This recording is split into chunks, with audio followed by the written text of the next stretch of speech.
Saludos.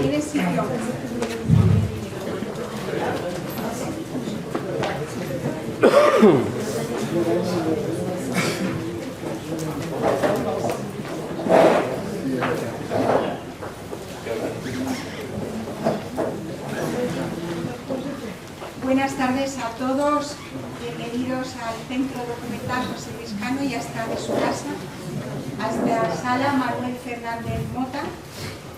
Damos la bienvenida a la parlamentaria Rocío Arrabal, al comandante de la Guardia Civil, muchísimas gracias por estar aquí, a muchos representantes del mundo de la sociedad algecireña. Quiero saludar a FAPACSA y a otros miembros de colectivos vecinales de nuestra ciudad y a todos ustedes. Bienvenidos a este... también tenemos por ahí a Rómulo. Buenas tardes, Rómulo. Por aquí tienes sitio. Te puedes incorporar. Hay sitio para todos. Bueno, tenemos el segundo acto literario de la tarde, porque les tengo que decir que hace un ratito, y además Alberto se ha podido cruzar, que hemos presentado ese primer premio de poesía que da por primera vez el periódico Hora Sur, y era hacía un momentito. Agradezco muchísimo, permítame que comience por mi izquierda, por Alejandro Ávila. Bueno, Alejandro, como escritor, como representante de esa asociación de escritores y poetas del campo de Gibraltar, y también como representante de la Casa Regional de Ceuta, que además el otro día acogía uno de los actos culturales. Había muchos ese día, Alejandro. No te preocupes. Sentí no poder acompañaros. Lo dijimos allí. Excusamos tu asistencia, la verdad. Es un honor estar aquí contigo y, bueno, por supuesto, acompañar al autor el motivo que hoy nos congrega aquí, que es la presentación de la obra anual 1921, Un desastre olvidado, cuyo autor es Alberto Carlos Bermúdez. Autografía, es la editorial. Y presentar a su hijo, a Ricardo Manuel Carlos Redondo. Es un honor que estés aquí con nosotros, y para mí también un honor poder acompañaros en esta presentación. Y le cedo la palabra en primer lugar a Alejandro, o directamente a Ricardo. Alejandro, ¿quieren que hables tú? Bueno, pues buenas tardes, gracias a todos por venir. Y bueno, simplemente deciros que a Ricardo, agradecerle que me haya, la Asociación Literaria, Escritores y Poetas, que puedan contar con nosotros, y a su padre, a Alberto Carlos Bermúdez, también, que me lo propuso también, y vamos, no hemos tenido ningún problema en hacer este acto. Hemos contado con la colaboración del Ayuntamiento de Algeciras, de la gracia a Pilar Pintor por habernos cedido lo que es este salón. Y sin nada más, pues quiero que Ricardo presente el acto ya oficialmente, que nos va a hablar de su libro anual 1921. Muy bien, muchas gracias. Buenas tardes, saludos, dar la bienvenida a todos y a todas. Mi más sincero agradecimiento a la Asociación de Escritores y Poetas del Campo de Gibraltar, y especialmente a don Alejandro Ávila, presidente de la Casa Regional de Ceuta en Algeciras, no solo por su enorme esfuerzo en la organización de la presentación del libro anual 1921, Un desastre olvidado, de la editorial Autografía. Enhorabuena. A ti personalmente, don Alejandro Ávila, mi más sincera enhorabuena. Felicidades sinceras por tu entrega para alcanzar ese hermanamiento, esa confraternización entre los queridos vecinos de Ceuta y el campo de Gibraltar. Muchísimas gracias. Muchas gracias. De antemano, ni que decir tiene, un honor participar en la presentación del libro. A las autoridades municipales, Concejalía de Cultura del excelentísimo Ayuntamiento de Algeciras, y a su máximo representante, doña Pilar Pintor, muchísimas gracias por estar aquí con nosotros, un honor. Muchísimas gracias por la presencia y por tu cordialidad siempre. Y a todo el público, militares, civiles, amantes de la cultura, historia y de la literatura, sean todos bienvenidos. Un placer contar con todos vosotros y con todas vosotras. Miren, me van a permitir la elipsis o la interrupción momentánea en la presentación del libro, quisiera compartir con todos ustedes la dedicatoria de la presentación del libro. Que no quepa ninguna duda a todos los aquí presentes que, como dirían los hijos y las hijas del Océano Pacífico, el sol brilla para todos, y después del fatal duelo sufrido por los algecireños y algecireñas en los últimos tiempos, díganle, por favor, precisamente a vuestros amigos y familiares eso mismo, que el sol seguirá brillando para todos los habitantes de Algeciras. Por todo lo dicho, quiero pedir un sincero aplauso, que seguro que nos escucha, a la persona a la que dedico mi presentación, don Diego Valencia.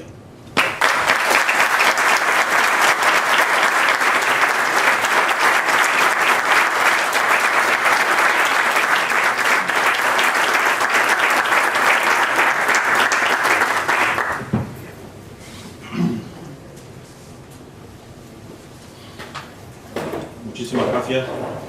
En la portada del libro aparece un número 1921. 15 años atrás se produce aquí la archiconocida Conferencia de Algeciras, en 1906. 15 años después comienza la Guerra Civil Española, en 1936, y justo ahora se cumplen 15 años de la jubilación como profesional de la enseñanza del autor del libro, don Alberto Carlos Bermúdez. ¿Tu padre o ve? Felicidades por regalarnos esta joya relacionada con la guerra del Rif.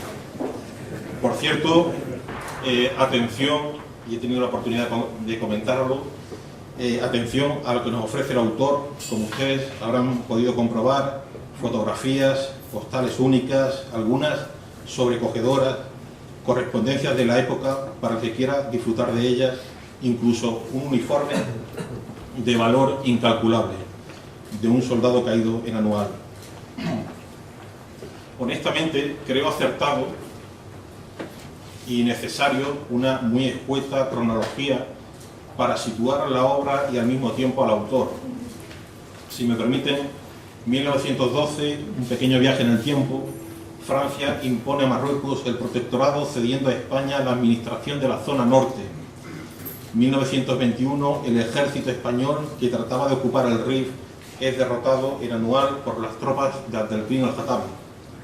1927, sube al trono Mohamed V y adopta una actitud hostil hacia el protectorado. Se suceden los enfrentamientos verbales y los incidentes.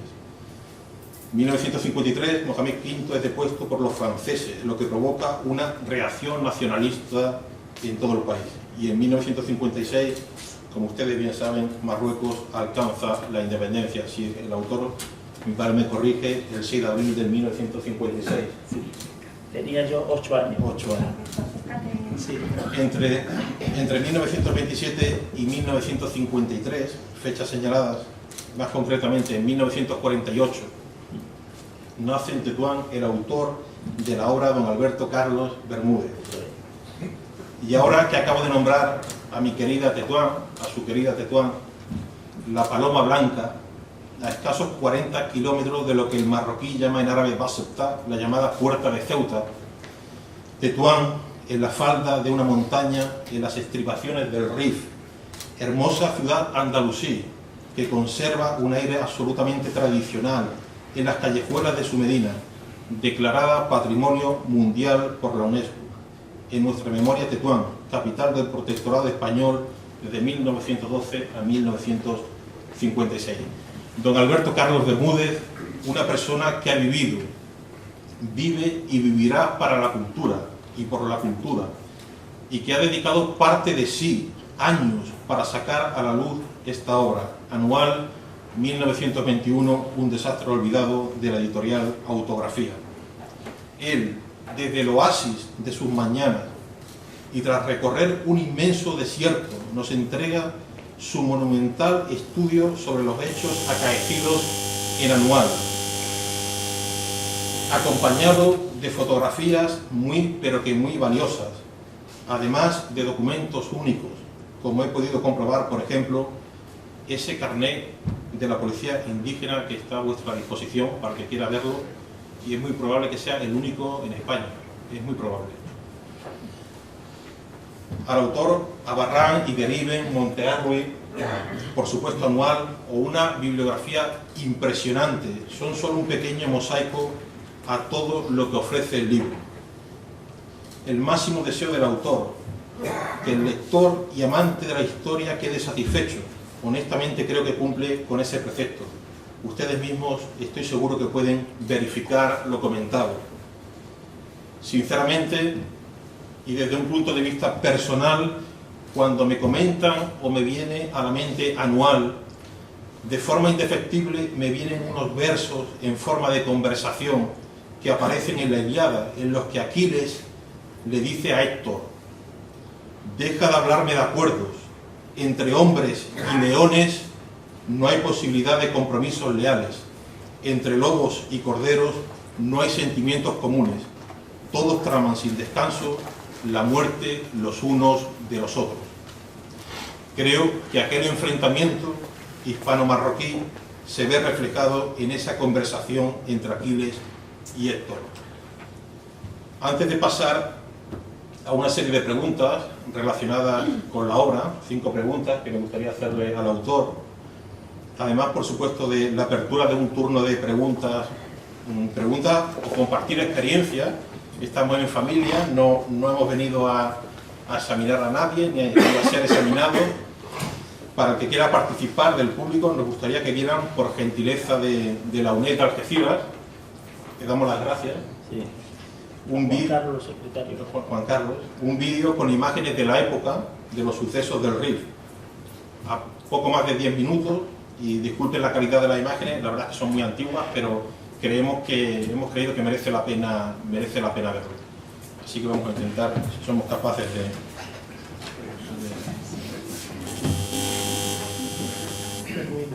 Miguel, ¿dónde está? A ver ahora. Sí. Ahora sí. ¿Y dónde sale? Aquí sí. ¿Qué le da? ¿Ya está? Aquí tiene que Ah, ser. Tú lo puedes ver ahí. Está bien. Tú lo ves ahí. No te preocupes que ahora sale. Vale, vale. Sí, sale, sí. Hay que avisar. Bien.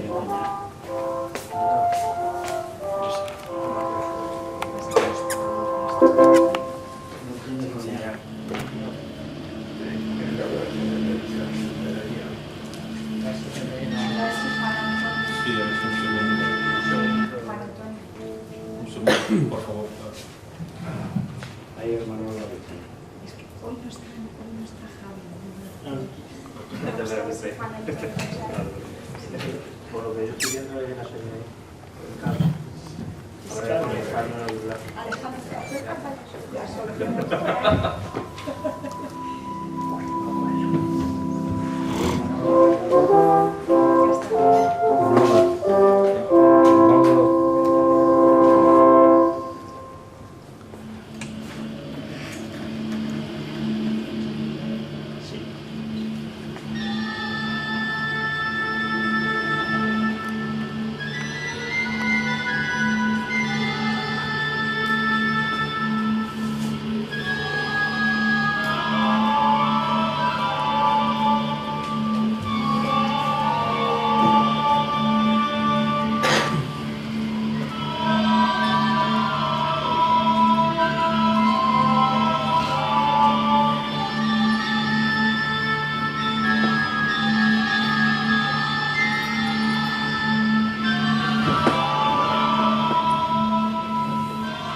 Las relaciones de vecindad entre España y Marruecos solo se entienden si, mirando el mapa, observamos que las aguas del estrecho de Gibraltar aíslan a los dos países, a las masas continentales de Europa y África. Pero esas aguas son también un río. A una y otra orilla se hacen guiños y se entrecruzan los destellos de Tarifa, el Peñón de los Ingleses, Tánger y Ceuta. Nada extraño es el hecho de la utilización del estrecho por los habitantes de la península ibérica y del norte de África como vía de paso a lo largo de los siglos. Las invasiones arábigo-bereberes en la Edad Media o el establecimiento de una frontera militar cristiana en la línea de costa de Berbería desde Turquía, en Túnez, pasando por Orán, Melilla y Ceuta, hasta alcanzar el retropaís africano de Canarias, ha sido una constante histórica entre las entidades nacionales que reconocemos actualmente con los topónimos de España y Marruecos en la geografía política moderna.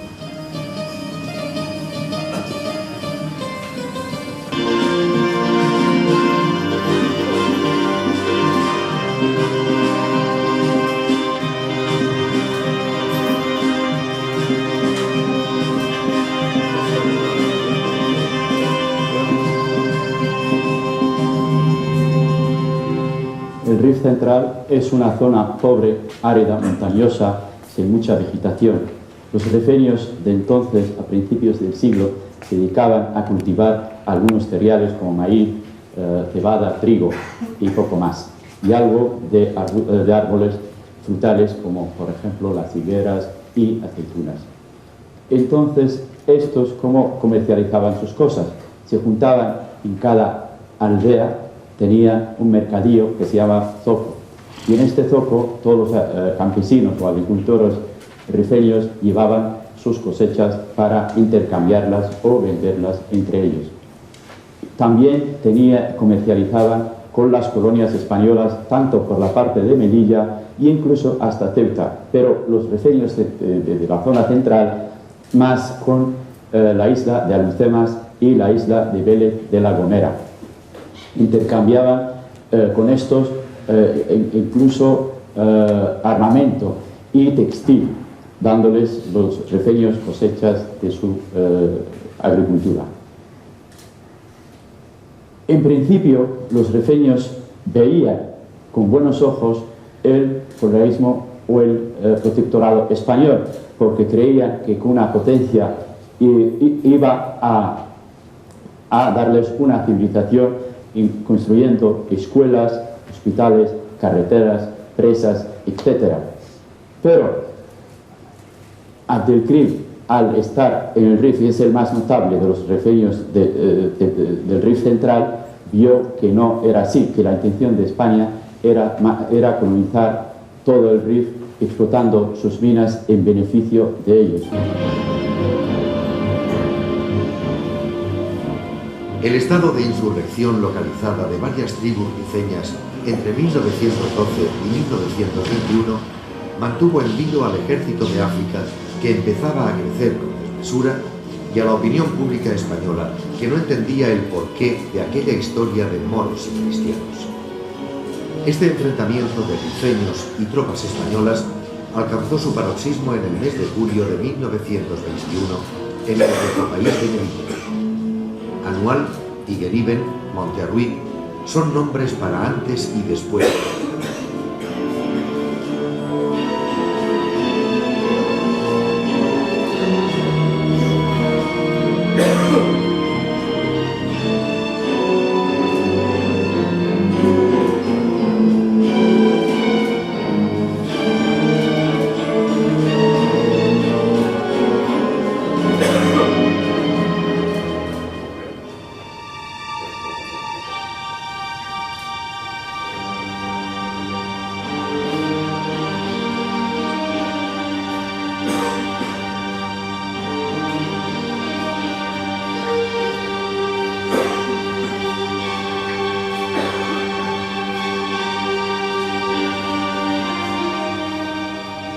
Los descalabros militares del ejército de África conmovieron al Parlamento.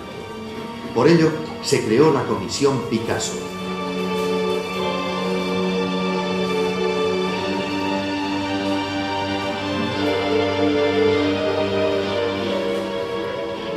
Se conmovió a la oposición política, liberales de izquierda, socialistas y republicanos, y a no pocos intelectuales de la época. Algunos manifestaron así su repulsa.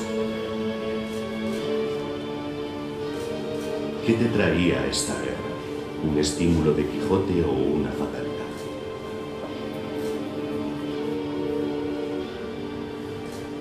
Hay en torno a la colina como un gran zoco, tiendas moriscas, cobertizos improvisados junto a la estación y grandes masas inquietas, caballos, cañones, a salvo de los tiros de Monte Arruí. Van a morir esos fugitivos, pero la última visión de Monte Arruy, todavía guarnecido y defendido, les confortará. Quieren morir cara al campamento español para engañarse creyendo que ofrecen su juventud inútil por algo y por alguien.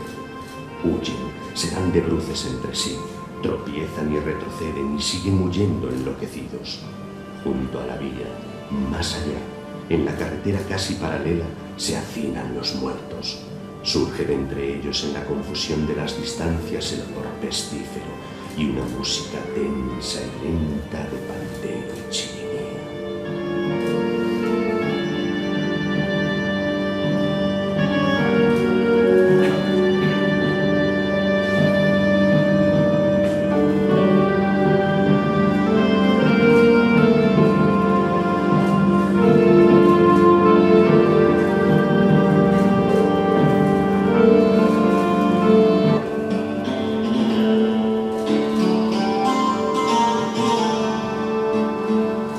Abdelkrim y toda su familia pertenecían al poblado de Afdir, en el corazón del Rif, montañoso y aislado.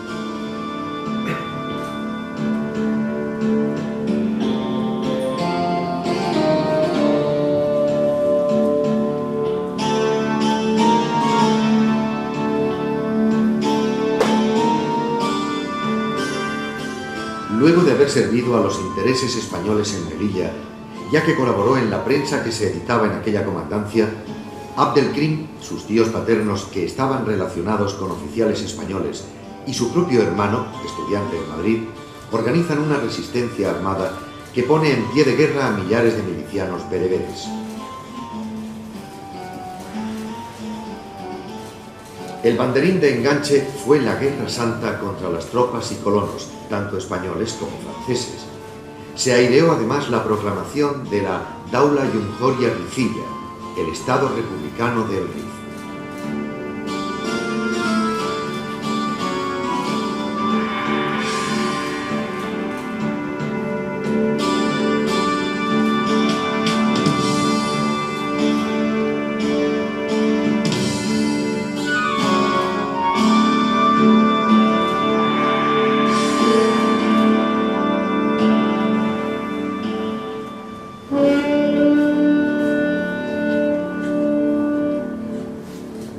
Todos los factores trabajaron a favor de los indígenas.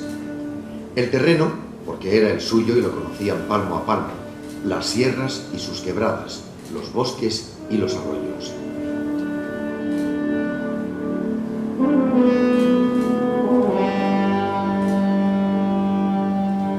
La población, porque eran sus parientes y amigos o amigos de amigos procedentes de un aduar próximo.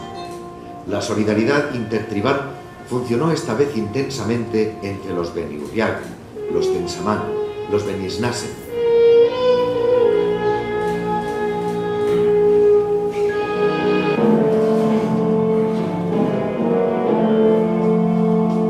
En septiembre de 1925, el desembarco de tropas y contingente español en la bahía de Alhucemas es el principio del fin del conflicto armado que enfrentaba a las potencias mandatarias en Marruecos con la resistencia armada del Estado Republicano del Rif. En rigor, el ejército imponente, más de 200.000 hombres movilizados que comandaron Primo de Rivera desde la costa y Petén desde el corredor de Tas a Fes, logró imponerse a la guerrilla rifeña no sin dificultades.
Bertrand fue hecho prisionero y deportado a Madagascar, aunque volveremos a verle entrar por la puerta grande de la historia del Magreb después de la Segunda Guerra Mundial.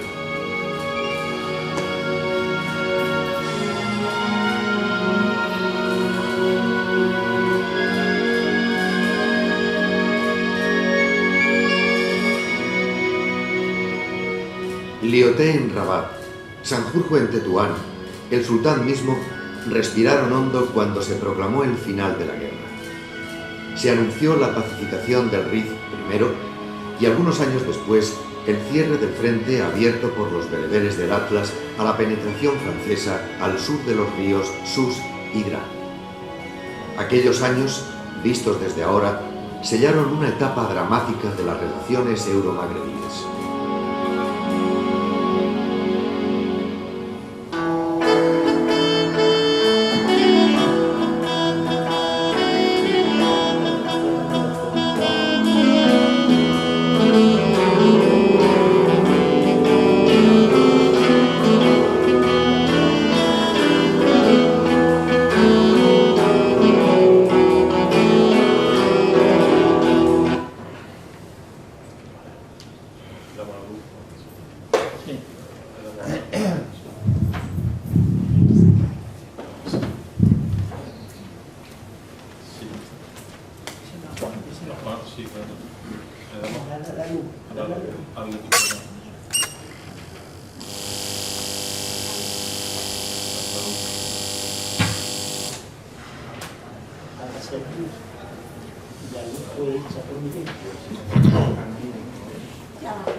Muchas gracias.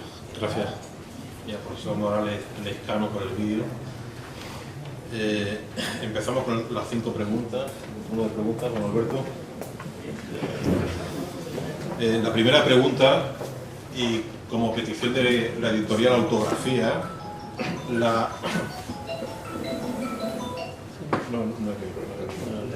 y como petición de la editorial Autografía, la editorial que decide el lanzamiento del libro anual 1921, un desastre olvidado, ¿qué significa para ti el que esta obra salga a la luz, pero sobre todo cómo se inicia o cómo son los comienzos? Te puedo hablar de tú, ¿no? Hombre, digo yo que sí. Te puedo tutear. Nos comentan un poco los comienzos. Sí. Los comienzos fueron cuando... ¿Se escucha ahí detrás? ¿Se escucha ahí? No se preocupe, sube el volumen. Gracias, gracias. Sube el volumen para Sí. no... ¿Cuáles fueron los comienzos? Esta es mi cuarta obra, pero no es la más es la más importante, precisamente. Las 3 anteriores la tiene el señor alcalde, la tiene usted, y la tiene Rocío Arrabal, y la tiene más de un señor. Entonces, representa para mí una gran ilusión el haber hecho un trabajo, un esfuerzo ímprobo para sacarla a la luz. He tardado 5 años en hacerlo, labor de investigación, labor de ensamblaje, labor de ir a los sitios. He estado en la Academia del Ejército, en el Museo del Ejército, cuando estaba en Madrid y cuando está ahora en Toledo, siempre acompañado por mi señora, claro. Allí he visto la estatua a caballo, uno de los protagonistas de la retirada de Anual, que fue el hermano de don Miguel Primo de Rivera, que era don Fernando Primo de Rivera, que era de caballería. Y al cruzar el río Igán, pues hubo 800 muertos a caballo. Luego aparecieron petrificados allí al sol. Bueno, ¿qué más? La segunda pregunta, para adentrarnos un poco en la obra.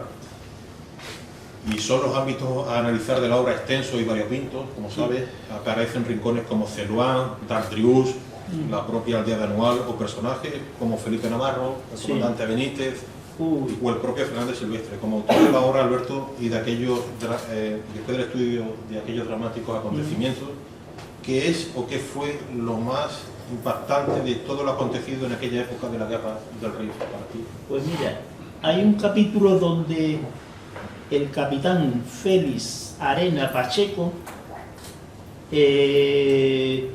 a la entrada de Monte Arruy, pues era capitán y fue el primero de su promoción en los globos aerostáticos. Era ingeniero también. Y este señor, subiendo la cuesta con el capitán Aguirre, sus compañeros, al final, un marroquí, o un rifeño mejor, porque son rifeños, sí, un rifeño, le dio un tiro en la cabeza. Allí estaba de rodillas, exhausto. Estaba ya, vamos, que lo remataron un rifeño. A él y al capitán Aguirre, y a tantos más, sí.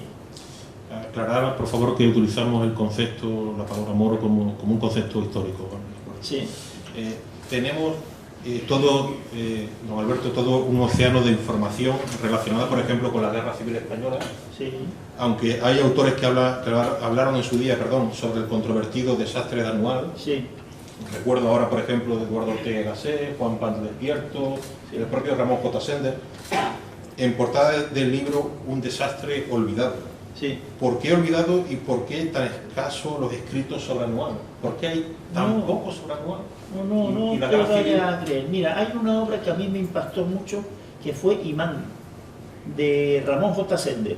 Era aragonés y estuvo allí en el Rif mandando crónicas. Y este señor escribió la obra Imán y fue un desastre porque el muchacho Biance, que se llamaba, llegó a su pueblo y se encontró, ya licenciado después de 5 años, le habían metido varios reenganches. Y este señor era un pobre diablo. Llegó al pueblo y lo primero que se encontró es que el pantano estaba, o sea, el pueblo estaba inundado por un pantano. Y después llegó a la taberna, llevaba una medalla de cartón que le habían dado y hicieron chanza con él y con la medalla. Se la tiraron al suelo, se la pisotearon. Fue humillante para él, me imagino.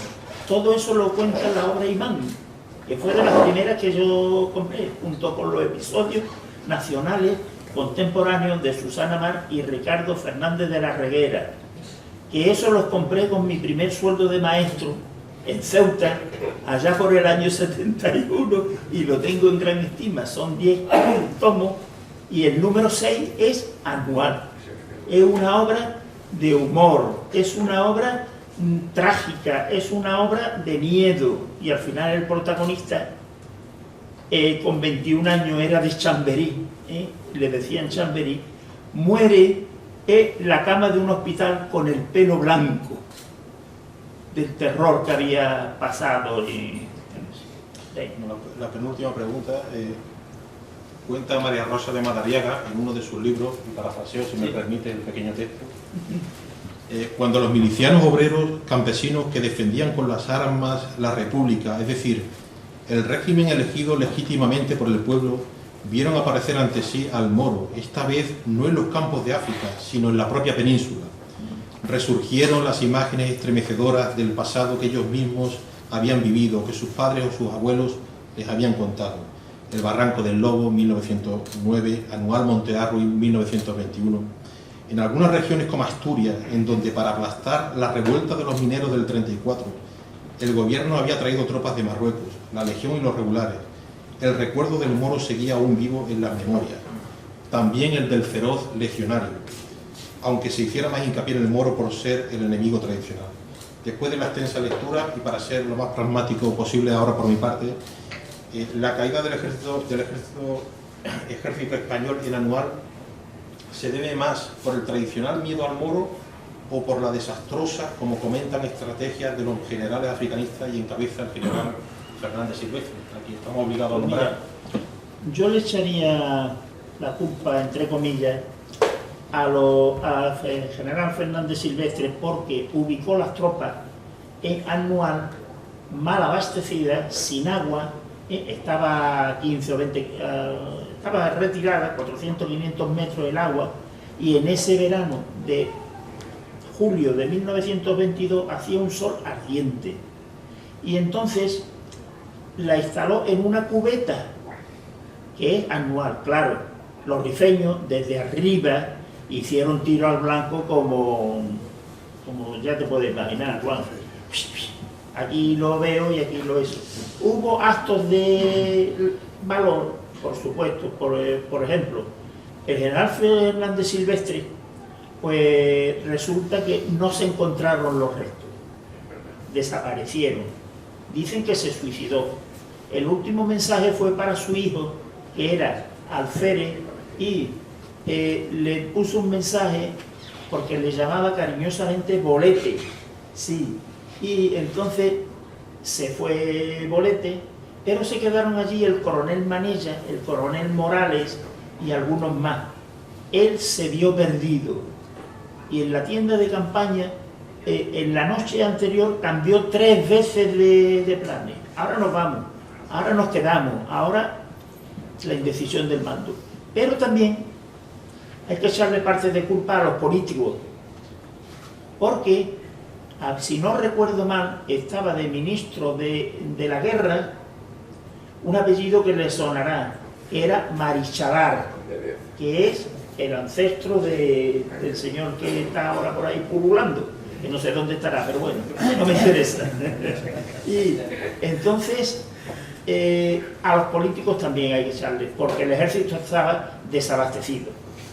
Ahora, cuando tengan ustedes oportunidad, antes de salir, se pasan por aquel stand donde está el uniforme de un Cerignola 42, con su ros, que es el gorrito esto, y 4... que es si no me equivoco, ese es el uniforme. La presentación.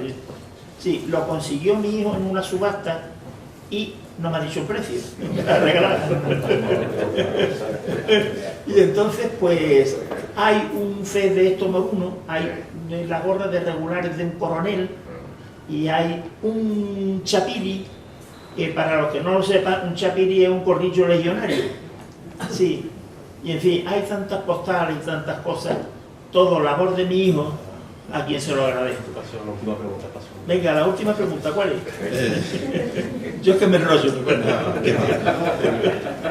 Por último... esta la voy a leer, por último, y a ver qué les parece.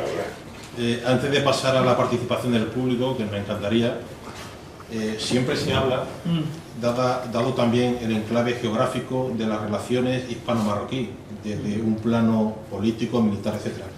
Por ejemplo, cuando hablo desde una perspectiva civil de las relaciones vecinas entre España y Marruecos, desde la perspectiva árabe, ellos y ellas, o muchos de ellas, me contestan con ese dicho popular en el norte, o muy repetido en el norte de Marruecos, Bismillah ar-Rahman ar-Rahim,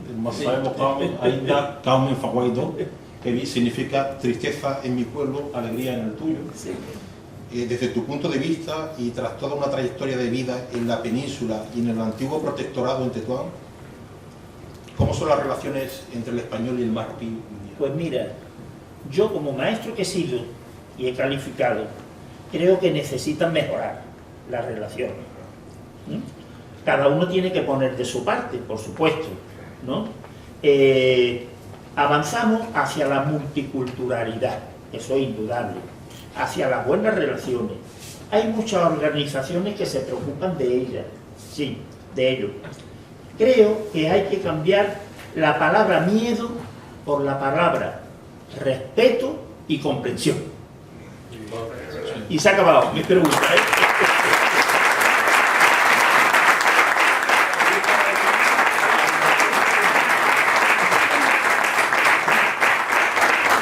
Y ahora yo voy a decir unas palabras, 3 palabras en árabe, porque yo sabía árabe porque estuve 14 años allí en Tetuán, Marruecos, me peleaba allí en Tetuán con los tetuaníes. Si se caía el Cora al río, o la tiraba un morito, pues tenía que ir a por la pelota, que valía mucho flux. Si la tiraba un cristiano, pues tenía que ir el cristiano. Y entonces, pues, en Río Martín conozco Tetuán, Río Martín, Alcázar Seguera, Alcázar Quibir, conozco Busnica, que es un sitio donde paraban los camioneros cuando iba yo con 15 años, con 14 años, con mi tío que nació en Villalucema, y íbamos a llevar botas para las Fuerzas Armadas Reales, hasta Casablanca, y pasábamos por el Fondaba y Yedida, que es así una cuesta, y así para abajo, y allí tuvo en el centro un campamento la Legión, y había dos comandantes, el comandante Franco y otro comandante, y le pidieron la noche del 22 de julio de 1921 que fueran a socorrer Melilla, y entonces se ofreció voluntario Franco. Hicieron 101 kilómetros hasta Ceuta para embarcar, y ahí es donde se conmemora los 101 kilómetros de la Legión, que se celebra este año, el sábado se ha celebrado en Ceuta, y se celebra también en Montejaque, y se celebra en Ronda, y se celebra en Viator. Yo es que estuve en 1970, hice la mili, y me mandaron 2 meses al tercio duque de Alba II de la Legión, bajo el régimen del coronel de la Legión. Por cierto, que se comía estupendamente la Legión, ¿eh? Y entonces, mira, montamos, como se cumplió el 50 aniversario, montamos las tribunas porque venían sus majestades, no, los príncipes de España, eran don Juan Carlos y doña Sofía. Por cierto, que no nos dejaron verlo. En las tribunas se pusieron el general de la segunda región militar, el esto, lo otro, tal y que bueno. Y yo le tengo mucha admiración a la Legión. Venga, ¿qué más? Pasamos, por favor, quien quiera participar, contar experiencias. Muchas gracias. Sí, Juan. Juan, nos presenta. Juan. Buenas tardes, señor don Alberto. Respecto a su libro, les quiero hacer una pregunta. ¿Usted no cree que fue un error táctico y estratégico cuando el general Navarro abandona la posición de Bentier, sí, Bentier, para irse a Montearruy, que Montearruy era totalmente indefendible, porque en Bentier había artillería, o sea, piezas de artillería, cañones, había comida, había agua, sí. Porque usted lo apuntaba antes, porque el problema de la guerra en Marruecos era que se hacía el bocado aquí y la aguada aquí abajo, siempre fue ese problema, pero en Bentier, aquí esta agua estaba dentro, había comida, el agua, forraje para el ganado. ¿Por qué ese error irse a Montearruy, donde fueron prácticamente acribillados y masacrados? Sí. ¿No cree usted que fue un error táctico estratégico? Sí, puede ser, sí. Digo, de hecho es mi impresión después de haberme leído 20.000 libros sobre Anuar, y como melillese de nacimiento, pues he visitado Montearruy, he visitado Celuá, Nador, conozco toda la zona, ¿no? Y lo he visto in situ, ¿no? ¿Me entiendes? Es por eso, desde mi punto de vista, creo que es un error grandísimo. Sí. Y después otra cosa que usted ha dicho muy bien, cuando se habla de la guerra de Marruecos, siempre se achaca la culpa a la desastrosa organización del ejército español, es cierto, y la corrupción es grandísima, sí. Pero también los políticos, y recuerdo a Indalecio Prieto, sí, que dijo en las Cortes, ni una peseta ni un soldado para Marruecos. Y después también se favorecían los intereses de capitalistas, como el conde de Romanones, en la sociedad de Minas del Río. Sí. Entonces, claro, una mala organización al pobre soldadito español que llevaban allí, que arrancaban de su familia, porque tengamos en cuenta que en la guerra de Marruecos, ¿quién va? Los hijos de la clase humilde. Claro. Y se salvaban los de cuota. Exactamente, el soldado de cuota. Entonces, todos esos factores, por ejemplo, yo sé que había estadillos que decía que había este personal y no existía, y era para embolsarse ese dinero. Sí, señor. Y hay una traición, cobardía, del coronel Silverio Araujo, sí. Que estando en la exposición de Daquezdani, lo que es Melilla, lo que es la Mar Chica, pasado la frontera de Melilla, que entregó 5.000 pesetas a los rifeños para salvarse él y sus oficiales y entregar sus soldados. Consecuentemente fue causado, encarcelado, expulsado del ejército. Yo lo hubiera fusilado de remario por traición. Y después el expediente Picasso apunta a un responsable que todos sabemos, el rey Alfonso XIII, y se tapó totalmente. Y tuvo una frase muy cruel. ¿Cuánto vale la carne de gallina? Esa es. Cuando rescatan a los prisioneros. Yo tengo 60 libros. Sobre anual tengo 60 libros. Y yo creo que tengo por el estilo también. Era eso. Usted sabe más que yo. ¿Cómo? ¿Sabe usted más que yo? No, usted sabe que yo leo y visito. Muchas gracias. Le voy a decir una cosa. Dígame. No, siéntese, por favor. Muchas gracias. Mire, Gracias a ti. cuando en la retirada, que llegan hasta las puertas de Melilla, hay una serie de personajes que desertan. Pero hay un teniente de la Guardia Civil, que se llama el teniente Fresno, que con la pistola le obliga a quedarse allí, no a huir para Melilla. Se quedan en la casa de la INA, donde hubo una masacre. Y en la casa de la INA y enfrente la harinera que estaba, hubo muertos y se ve en las paredes, se veía en su época las manchas de sangre y la desesperación con las manos ahí. Y los cuerpos colgados, por ejemplo, en Celuán, en la fabricaria Celuán, cuando empieza la reconquista del territorio ocupado, del territorio perdido de la Comandancia de Melilla, cuando se llega a Celuán, y las imágenes que usted ha puesto de Monte Arruy, con esos cadáveres, claro, ¿eso qué ocurre? Que ¿quién participa en la reconquista en primera línea?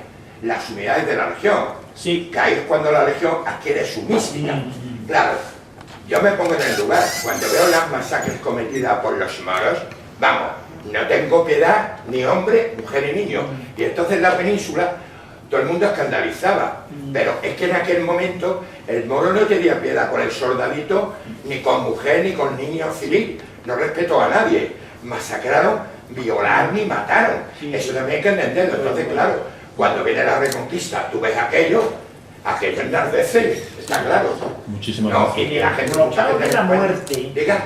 En el bloqueo de la muerte que estuvo defendido por Suceso Terrero, que había una compañía disciplinaria. Que en Ceuta, que yo estaba en Ceuta, porque mi mujer es de Ceuta y yo he vivido 15 años en Ceuta también y todo conozco el tercio duque de Alba II de la Legión.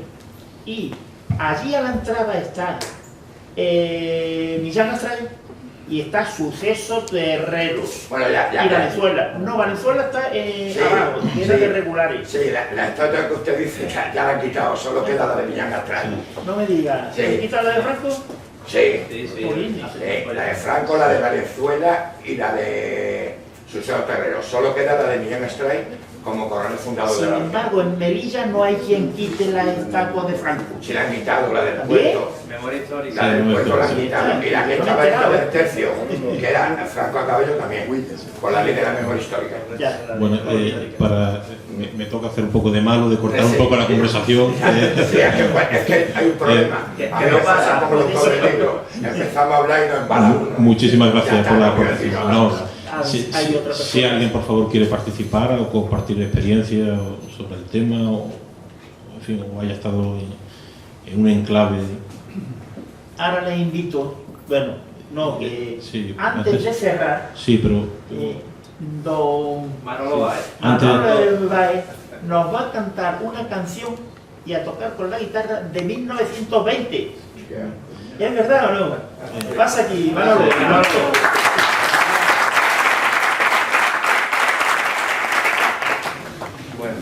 Buenas tardes, encantado de participar en este acto. El otro día coincidimos Alberto y yo en una presentación y me pidió si me importaba cantar una canción homenaje a un soldadito español que habéis comentado. Es un paso doble, soldadito español. Sí, claro, todos conceptos. Yo no soy muy de copla, pero me voy a atrever.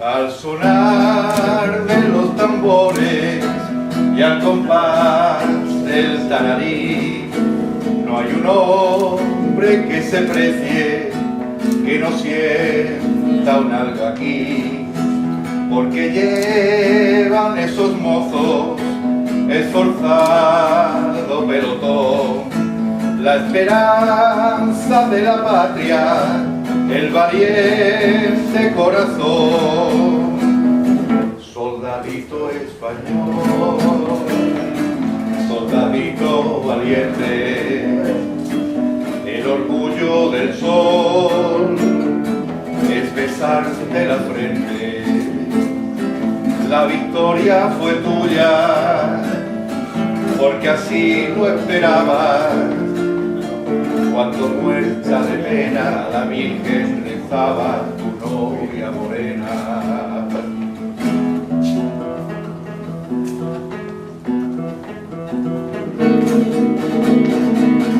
Al sonar de los tambores y al compás del tararí, no hay un hombre que se precie, que no sienta un algo aquí, porque llevan esos mozos esforzado pelotón, la esperanza de la patria, el valiente corazón, soldadito español, soldadito valiente, el orgullo del sol es besarte la frente, la victoria fue tuya, porque así lo esperabas, cuando muerta de pena la Virgen rezaba tu novia morena, tu novia morena, tu novia morena.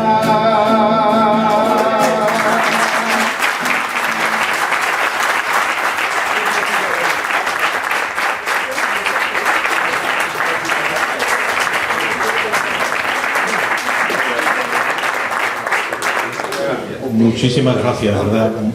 De maravilla, impresionante, un verdadero lujo, ¿verdad? Dar las gracias al autor, a don Alberto, por haber apostado por Algeciras para la presentación del libro. Es de justicia decir que tenía el ofrecimiento de la editorial Autografía para realizar la presentación en Barcelona, por ello muy agradecido. Y para concluir la presentación, decía José Martí, quitar un árbol, escribir un libro y tener un hijo. Doy fe de ello, de lo último, doy fe de ello. Así que por todo, enhorabuena don Alberto por todo ello, por mi parte y por nuestra parte, muchísimas gracias a todos. Muchas gracias.